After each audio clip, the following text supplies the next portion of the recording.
Hello hello दोस्तों, नमस्ते, प्रणाम। कैसे हैं आप लोग? तो आप लोगों के बीच में हम एक पंडित जी के गाने लेके आए हैं जो शादी विवाह में गाया जाता है। हल्दी मटकोर में पंडित जी को जो गाली गाया जाता है उसको सुनिएगा, सुन के आनंद उठिएगा और अपना प्यार आशीर्वाद दुलार दीजिएगा और ढेर सारा सपोर्ट करिए हमको। और चलिए, गाना सुनने के बाद जो अच्छा लगे तो कमेंट करके बताइएगा, नहीं अच्छा लगे तो भी कमेंट करिएगा। इससे अच्छा सुनाने की मैं कोशिश करूँगी। तो चलिए, आप लोग को मैं एक पंडित जी का गाना सुनाने जा रही हूँ। बहुत ही लाजवाब, बहुत ही अच्छा है ये गाना। तो सुनिएगा, आप लोग भी अपनी शादी विवाह में गाइएगा। चलिए। पंडित जी के बहिना लइका हो खवली हो, पंडित जी के बहिना लइका हो खवली हो, पंडित जी के बनली हलुआइया हो लाला, पंडित जी के बनली हलुआइया हो लाला, अपने छिनरुयो हलुआ खैली हो, अपने छिनरियो हलुआ खैली हो, पंडित जी के चटवली कड़ाही आहो लाला, पंडित जी के चटवली कड़ाही आहो लाला, कढ़ाई चाटिया पंडित जी सुतनी ओ सारावा हो, कढ़ाई चाटिया पंडित जी सुतनी ओ सारावा हो, दाढ़ी मोछ ले गइल बिलाइया हो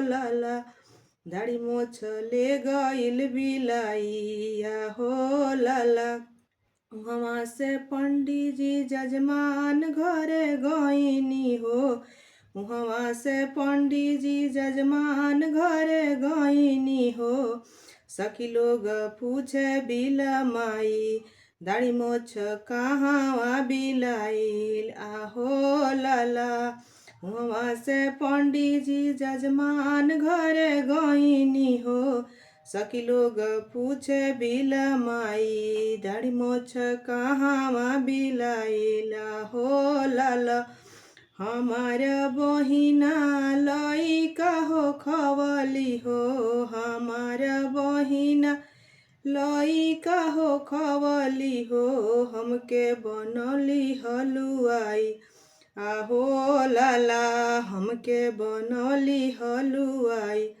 आहो लाला, अपने बहिना हलुआ खैली हो, अपने बहिना हलुआ खैली हो, हमरा के चटवली कढ़ाई आहो लाला, हमरा के चटवली कढ़ाई आहो लाला, कढ़ाई चाटी हम सुतनी ओ सारावा में, कढ़ाई चाटी हम सुतनी ओ सारावा में, दाढ़ी मोछ ले गइल बिलाइया हो लाला, दाढ़ी मोछ ले गइल बिलाइया हो लाला, पंडित जी के बहिना लइका हो खवली हो, पंडित जी के बहिना लइका हो खवली हो, पंडित जी के बनवली हलुआई